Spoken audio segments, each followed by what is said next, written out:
Salam jumpa saudara-saudari yang terkasih. Saya mengucapkan selamat Natal untuk Anda semua dan untuk seluruh keluarga. Semoga di penghujung bulan Desember ini kita bisa merasakan damai sejahtera Tuhan Yesus yang lahir juga di dalam keluarga kita.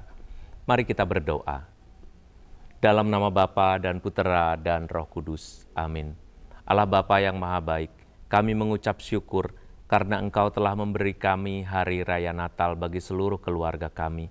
Berkati keluarga kami, berkati hari Natal kami, biar menjadi hari-hari keluarga. Semoga saat ini Tuhan Yesus yang sudah berada di dalam keluarga kami selalu memberkati kami, memberi kami sukacita dan semangat untuk terus bersama.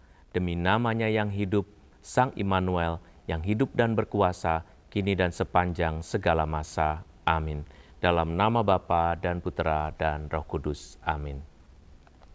Saudara-saudari yang dikasihi oleh Tuhan, saat ini saya ingin membagikan satu renungan mengenai Yesus dan keluarga. Mengapa Yesus begitu dekat dengan keluarga? Dan apakah betul Yesus begitu dekat dengan keluarga kita masing-masing? Mungkin buat kita, Yesus adalah Tuhan, Yesus yang memberikan keselamatan bagi kita, dan Yesus yang memberikan inspirasi-inspirasi rohani kepada kita melalui pengajarannya. Itulah yang menjadi pusat permenungan dan menjadi pusat perhatian kita. Tetapi sebetulnya, Yesus adalah juga Tuhan di dalam keluarga kita. Ia begitu dekat dengan keluarga kita masing-masing. Tuhan Yesus selalu dihubungkan dengan keluarga sejak pewartaannya pada gereja perdana. Misalnya bisa kita ambil dari Kisah Para Rasul 16 ayat 31. Jawab mereka, "Percayalah kepada Tuhan Yesus Kristus dan engkau akan selamat, engkau dan seisi rumahmu." Kalimat ini mengisyaratkan kepada kita bahwa kebutuhan setiap keluarga akan Tuhan Yesus adalah sangat mendesak. Dan bahkan kebutuhan ini adalah kebutuhan dasar bagi kita. Apakah kita dan seluruh keluarga kita sudah meletakkan perhatian dan juga keselamatan kepada Yesus? Itu adalah sebuah PR yang selalu harus kita pelihara di dalam rumah kita. Kalau kita melihat bahwa Yesus sejak semula, Ia adalah Tuhan yang dihadirkan dalam keluarga. Yesus hadir di dalam keluarga yang kita sebut sebagai keluarga Kudus Nazaret. Ia tidak pernah lahir di tengah-tengah dengan cara ajaib. Mungkin dia tiba-tiba lahir dan tinggal hidup sendiri, atau dikisahkan dia sejak kecil dipelihara oleh siapa yang selain manusia. Tidak pernah. Yesus sudah selalu berada bersama dengan seluruh keluarganya. Ia berada bersama dengan Maria dan Yosef, dan bahkan seluruh hidup Yesus dan seluruh hidup Yesus kebanyakan atau mayoritas adalah berada dalam keluarga Nazaret. Sungguh kita diberkati bahwa Tuhan kita adalah Tuhan di dalam keluarga. Anda bisa membayangkan kalau kita mungkin bersama di dalam keluarga kita dikatakan secara internasional, sampai 18 tahun kita berada di dalam keluarga. Atau kalau banyakkan orang-orang di Asia, ya, hidup bersama dengan keluarga sampai dia menikah, mulai dari umur 22, 23, sampai 28, dia baru keluar dari rumah. Tetapi bayangkan Tuhan Yesus, dia tidak pernah berada di luar Nazaret, keluarga Kudus Nazaret, sampai dia berusia sekitar 30 tahun. Jadi selama 0 sampai 30 tahun, Yesus selalu bersama dengan Bapa dan Ibunya. Anda bisa membayangkan bahwa Tuhan seperti ini adalah Tuhan yang tahu benar bagaimana hidup bersama dengan keluarga. Ia adalah Tuhan yang mengerti benar bagaimana kesulitan berkeluarga. Ia tahu benar bahwa susah dan senang hidup berkeluarga itu sudah dialaminya. Dan kita tahu benar bahwa Tuhan Yesus juga sering memberikan perumpamaan-perumpamaan atau juga renungan-renungan atau inspirasi-inspirasinya, bahkan perbuatan-perbuatannya itu berdasarkan lingkup keluarga. Anda bisa membayangkan ya, bagaimana Tuhan Yesus selalu mengatakan, engkau, ibumu, bapamu, mertuamu, dia kenal betul istilah-istilah itu. Karena dia mengerti meskipun dia tidak menikah, tetapi dia mengerti betul apa yang ada di dalam lingkup kehidupan di dalam keluarga. Bapak, Ibu, dan saudara-saudari yang dikasihi oleh Tuhan, kita semua juga hidup di dalam keluarga, seperti juga Tuhan Yesus sendiri. Kalau Yesus sebagian besar hidupnya berada di dalam keluarga dan dengan relasi yang sangat mendalam dengan Maria dan Yosef, maka mestinya apapun yang dikatakannya itu untuk kebahagiaan seluruh keluarga kita. Oleh karenanya gereja Katolik begitu dekat dengan isu-isu mengenai keluarga. Perkawinan menjadi sesuatu yang sangat diurusi oleh keluarga. Oleh gereja Katolik maksud saya. Perkawinan dalam gereja Katolik diatur sedemikian rupa sehingga orang-orang terlindungi, setiap siapapun yang menikah terlindungi bahwa dia menikah di dalam keluarga. Dan bahkan pendidikan anak dan juga pembaptisan anak itu menjadi bagian yang paling sentral dalam hidup perkawinan. Karena di antara tujuan perkawinan, dari 3 tujuan, 2 tujuan itu untuk anak-anak. Jadi gereja dan Tuhan Yesus itu sudah menjalankan suatu hal yang paling berguna buat kita, paling mendasar, yaitu dalam kehidupan berkeluarga. Mari kita lihat apa yang terjadi dalam keluarga di Nazaret. Dia sungguh hidup di dalam lingkup keluarga Nazaret. Yesus sungguh tahu dan merasakan artinya hidup bersama Bapa dan Ibunya. Kadang-kadang dia menentang, kadang-kadang dia mungkin membangkang, tetapi dalam banyak hal Tuhan Yesus tahu sebagai anak dia memimpin orang lain, tetapi dia mau dipimpin oleh Bapa dan Ibunya. Dia berada dalam asuhan mereka, bahkan dalam usia yang bukan lagi usia pengasuhan, Anda bayangkan sampai usia 30 tahun. Kalau kita lihat dari sini berarti Yesus paham, Yesus hadir di dunia ini memang mempunyai tujuan yang besar dalam hidup keluarga. Kalau tidak mungkin dia hanya hidup di karya-karya publik itu sesudah 4 tahun terakhir atau 3-4 tahun terakhir kehidupannya. Tapi sebelum itu, di semua masa kehidupannya, dia selalu berada di dalam keluarga kudus Nazaret. Anda masih kurang yakin ya dengan apa yang benar-benar hadir dalam kehidupan Tuhan Yesus. Ia hadir dalam kehidupan bersama dengan seorang bapak dan seorang ibu yang selama hidupnya menemaninya. Dia tidak pernah mempunyai salah satunya saja, kecuali barangkali di ujung kehidupan Yesus mungkin Santo Yosef sudah meninggal karena tidak lagi dikabarkan menemaninya di jalan salib. Tetapi itu berarti sepanjang mayoritas hidup Yesus, Yesus selalu berada bersama dengan kedua orang tuanya. Matius 19 ayat 4-6 mengatakan, "Tidakkah kamu baca bahwa Ia yang menciptakan manusia sejak semula menjadikan mereka laki-laki dan perempuan? Dan firman-Nya, sebab itu laki-laki akan meninggalkan ayah dan ibunya dan bersatu dengan istrinya, sehingga keduanya itu menjadi satu daging. Demikianlah mereka bukan lagi dua melainkan satu. Karena itu apa yang telah dipersatukan Allah tidak boleh diceraikan oleh manusia." Kalimat ini menggambarkan betapa inginnya Tuhan Yesus di dalam sebuah keluarga, mulai dari perkawinan, orang harus mengusahakan persatuan. Orang tidak boleh menganggap bahwa dirinya berbeda dengan pasangannya. Kalau dengan pasangan yang bukan darah daging saja, orang harus menganggap bahwa dirinya satu, apalagi dengan anak-anaknya. Tentu saja darah daging ini harus dianggap satu dengan dirinya, baik dengan bapak maupun dengan ibu. Karenanya pemberitaan dan pewartaan Tuhan Yesus itu sangat familiar atau sangat keluarga buat kita. Bukti lain yang menggambarkan perhatian Tuhan Yesus dalam hidup perkawinan yang berarti juga hidup keluarga adalah ketika Yesus hadir bersama Maria dalam perkawinan di kota Kana. Perkawinan di Kana yang kita dapat baca dalam Yohanes 2 ayat 1-11 ini menggambarkan betapa Yesus sangat memerlukan keluarga, mementingkan keluarga. Dia begitu perlu hadir dalam perayaan permulaan sebuah keluarga, yaitu perkawinan. Yesus tidak hanya mengatakan kepada kita bahwa perkawinan itu penting, tetapi dia sudah hadir di sana dan bahkan menyelesaikan sebuah peristiwa besar dalam hidup pasangan suami istri baru itu, yaitu soal kekurangan anggur. Kalau begitu, Yesus tidak ingin mempermalukan keluarga baru itu. Yesus menganggap bahwa rasa malu itu bisa berasal dari keluarga. Begitu juga harga diri, begitu juga martabat bisa berasal dari keluarga. Isu mengenai keluarga ini begitu dekat dengan Tuhan Yesus, dan Maria juga menganggap seperti itu juga.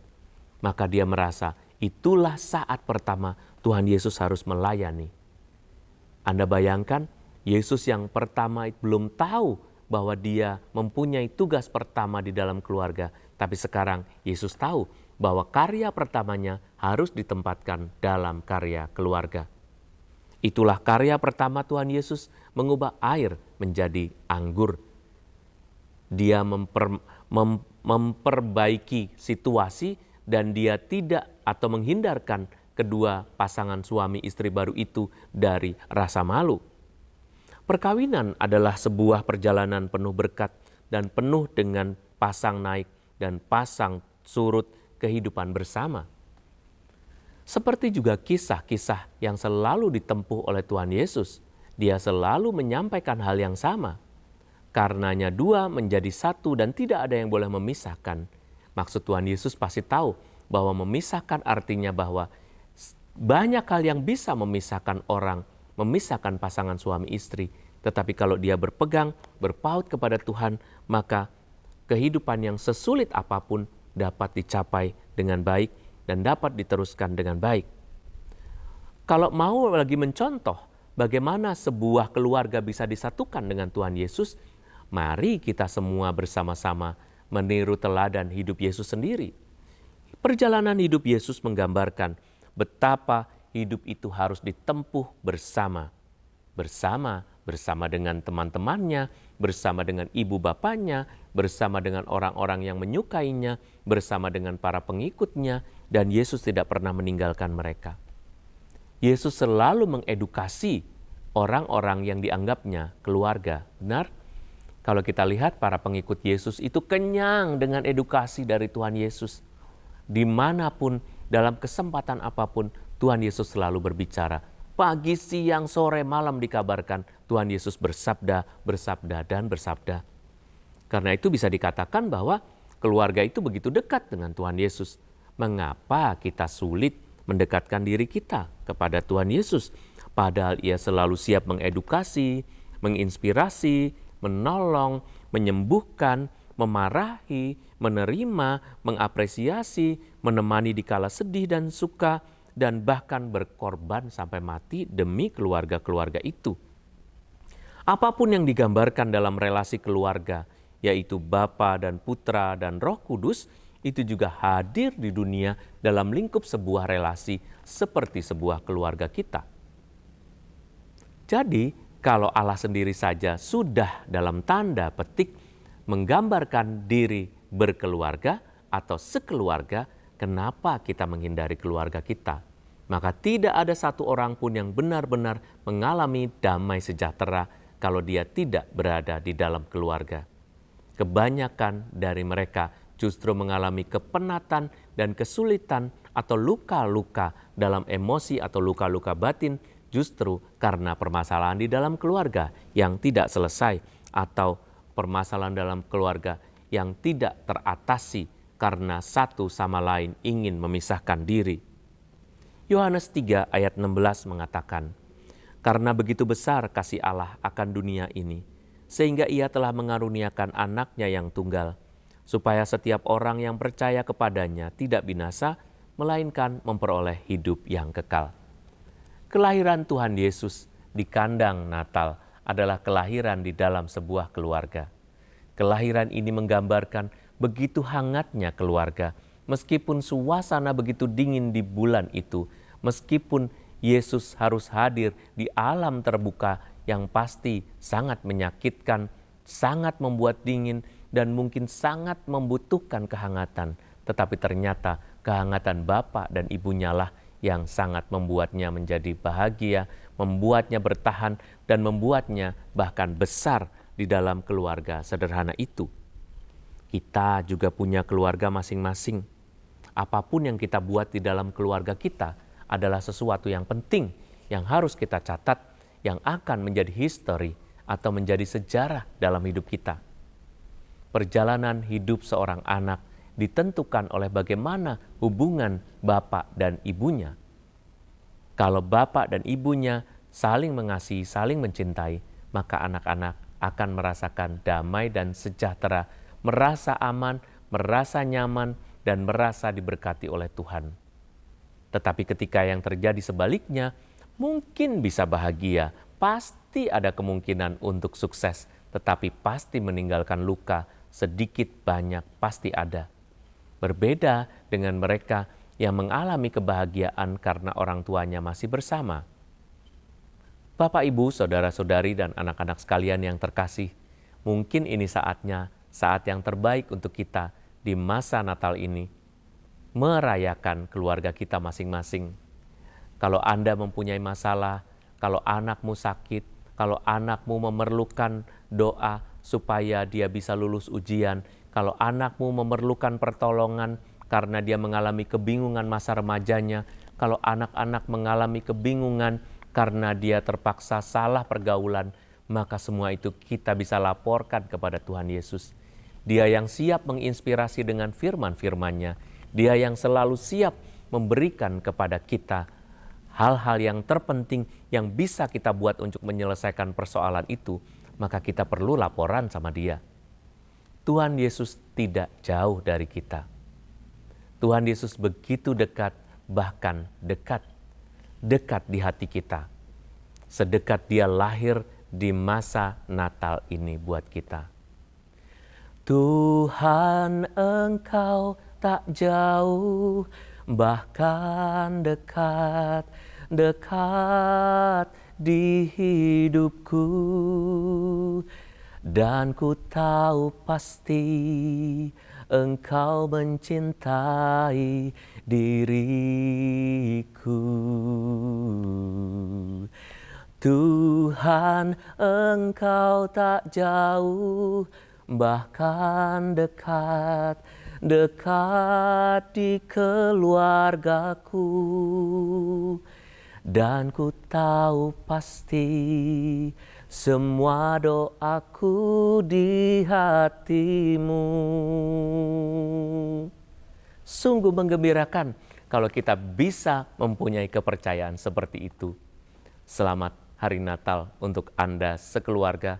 Selamat merayakan dan semoga keluarga kita diberkati, jangan sampai terpisah, tetap bersatu, tetap mempertahankan cinta. Saya percaya, saya berdoa bersama Tuhan Yesus untuk keluarga Anda. Salam, Tuhan memberkati kita semua. Amin.